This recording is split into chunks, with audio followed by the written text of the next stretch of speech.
सामने आ रही है। ऑस्ट्रेलिया में यहूदियों पर आतंकी हमला हुआ है। आतंकी हमले पर इजराइल भड़क उठा है और इजराइल के राष्ट्रपति ने एक बड़ा बयान दे दिया है। हमले में कई लोगों की मौत भी हो चुकी है। आपको बता दें कि ऑस्ट्रेलिया में सिडनी में जो है बॉन्डी बीच पर जहां पर कि यहूदियों का एक फेस्टिवल मनाया जा रहा था, हनुक्का फेस्टिवल, वहां पर 2 लोगों की ओर से मास शूटिंग की गई है और जिसमें कि अब तक जो जानकारी सामने आ रही है 12 लोगों की मौत हो चुकी है।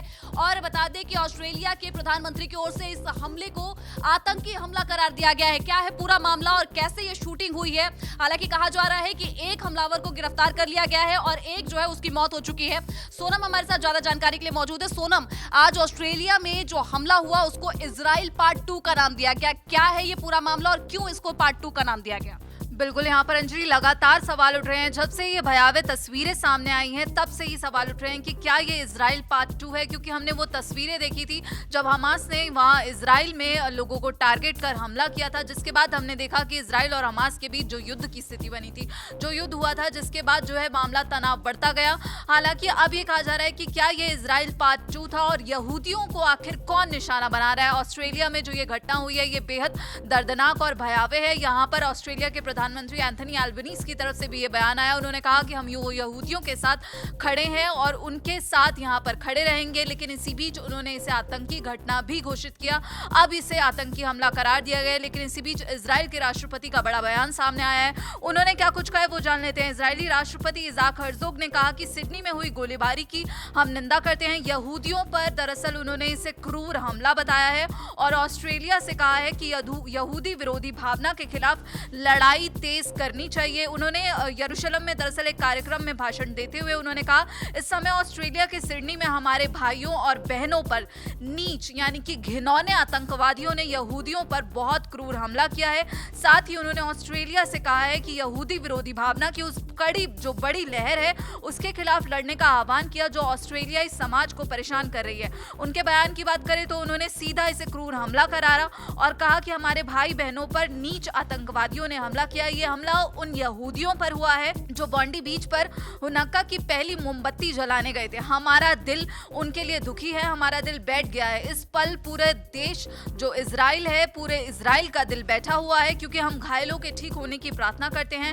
हम उनके लिए प्रार्थना करते हैं जिन्होंने अपनी जान गंवाई है और हम यहाँ से उन्हें अपनी पूरी ताकत भेजते हैं और साथ ही ऑस्ट्रेलियाई सरकार से बार बार अलर्ट रहने की यहाँ पर और कार्रवाई करने की गुजारिश भी करते हैं और यहूदी विरोधी जो लहर है उसके खिलाफ ऑस्ट्रेलिया को खड़े होने के लिए हम यहाँ पर आह्वान करते हैं। उन्होंने कहा कि आइए बेहतर खबरों की उम्मीद करें। साथ ही यहाँ पर अंजलि इजराइल के पूर्व प्रधानमंत्री हैं नफ्तली बेनेट, उनका भी बयान सामने आया और इजराइल के विदेश मंत्रालय के वरिष्ठ अधिकारियों ने भी इस घटना की कड़ी निंदा की है। साथ ही यहूदी समुदाय जिन पर यह हमला किया गया ये बताते हुए ऑस्ट्रेलिया में जो बढ़ती यहूदी विरोधी घटनाएं हैं उस पर अब इजराइल की तरफ से चिंता जताई गई है, पूर्व प्रधानमंत्री की तरफ से चिंता जताई गई है और जो यहूदी समुदाय की जो सुरक्षा है उसे सुनिश्चित करने की मांग अब इजराइल की तरफ से यहाँ पर उठाई गई है। और यहाँ पर अंजलि आपको ये भी खबर बता दें कि जो लगातार अपडेट्स आ रहे हैं इसमें 12 लोगों की जो मौत हुई है उसका दावा किया जा रहा है, कई लोग घायल हैं। फिलहाल यहाँ पर एंथनी एल्बनीज़ का बयान सामने आया है। ऑस्ट्रेलिया टुडे रिपोर्ट की बात करें तो यहाँ पर नवीद अकरम के शामिल होने की खबर सामने आ रही है, जिसकी तस्वीर भी अंजलि पहली तस्वीर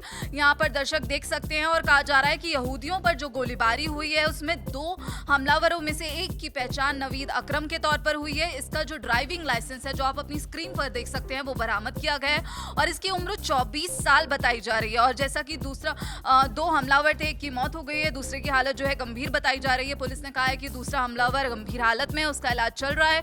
और इस बीच सोनम, जिस तरीके से आपने बताया कि महज 24 साल उसकी उम्र है, हालांकि एक हमलावर की मौत हो चुकी है। कहा जा रहा है कि बॉन्डी बीच जहां पर ये मास शूटिंग हुई है, जहां पर लोगों की जाने गई है, वहां पर कुछ संदिग्ध वस्तुएं भी मिली हैं।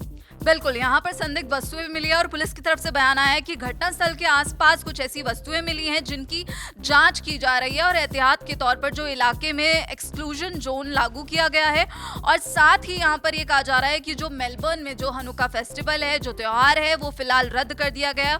और इसी के साथ अंजलि आपको बता दें कि यहूदियों से घरों में रहने की अपील अब यहाँ पर की गई है और कहा गया है कि अगले आदेश तक जो सभी कार्यक्रम है और जो सामुदायिक संस्थान है उसे बंद कर दिया जाए और लोगों से अनुरोध है कि वे घर पर रहें और जब तक कोई जानकारी या सूचना ना मिले सुरक्षित स्थानों में ही रहें। और इस बीच आपको हम ये भी बता दें कि जानकारी ये भी निकल कर सामने आई थी कि जिस हमलावर को पकड़ा गया है उस हमलावर को वहीं पर जो हनुक्का फेस्टिवल लोग मना रहे थे, इस त्योहार को सेलिब्रेट कर रहे थे, उन्हीं लोगों के द्वारा ही पकड़ा गया। सुनो। हाँ बिल्कुल, यहाँ पर दरअसल अंजलि सोशल मीडिया पर लगातार तेजी से एक वीडियो वायरल हुआ जिसमें एक आम नागरिक ने दरअसल हथियारबंद हमलावर को पकड़ा और ये दावा किया जा रहा है कि जब ये घटना का वीडियो सामने आया तो उसने अपनी जान जोखिम में डालकर हमलावर से राइफल छीनता हुआ नजर आ रहा है। आप ये तस्वीरें देख सकते हैं और उसकी बहादुरी से कहा जा रहा है कि कई लोगों की जान बची है। और इस वीडियो के मुताबिक दरअसल अंजलि ये हमलावर कैम्बल परेड कार पार्क के पास जो इलाका था वहां से राइफल से फायरिंग कर रहा था और इसी दौरान एक व्यक्ति पीछे से आता है और उसने उससे वो राइफल छीन ली और फिर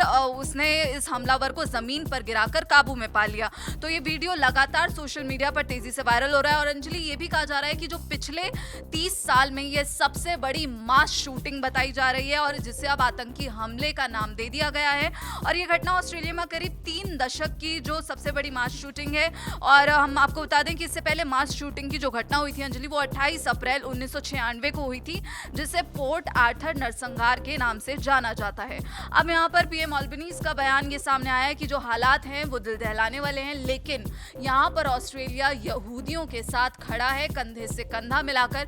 लेकिन ये घटना अंजलि दरअसल ये जो हमला हुआ है ये ऐसे दौर में हुआ है जब अभी कुछ चंद ही घंटों पहले इजराइल ने ये दावा किया था कि उसने गाजा में जो हमास का टॉप कमांडर है उसे मार गिराया है। और गाजा सिटी में जो हमला हुआ है उसमें हमास का टॉप कमांडर राद साद मारा गया है, ऐसी खबरें सामने आई थी, ऐसा दावा किया जा रहा था। हालांकि हमास की तरफ से कोई प्रतिक्रिया सामने नहीं आई, लेकिन इजरायली बयान में कहा गया कि राद साद हमास में दरअसल वेपन्स जो हथियार हैं उनके निर्माण का जिम्मा संभालता था और पहले संगठन के जो ऑपरेशंस डिवीजन है उसका प्रमुख था। और इजराइल ने उसे 7 अक्टूबर जो 2023 को अंजलि हमला हुआ था, जो दर्दनाक तस्वीरें सामने आई थी जिसमें कत्लेआम हुआ था इजरायली लोगों का, उसमें कहा जा रहा है कि एक प्रमुख मास्टर माइंड है और जिसके बाद ये युद्ध शुरू हुआ था। और ये अंजलि अगर हम इसे एक कनेक्ट करके देखें तो पहले यहाँ पर इजराइल ने दावा किया कि कमांडर राद साद मारा गया है, उसके बाद ऑस्ट्रेलिया में ये घटना होती है, ये आतंकी हमला होता है, जिसके बाद लगातार ये सवाल उठ रहे हैं कि आखिर यहूदियों को कौन निशाना बना रहा है, क्योंकि इसके पीछे का जो मोटिव है अंजलि अभी पुलिस की तरफ से सामने नहीं आया है।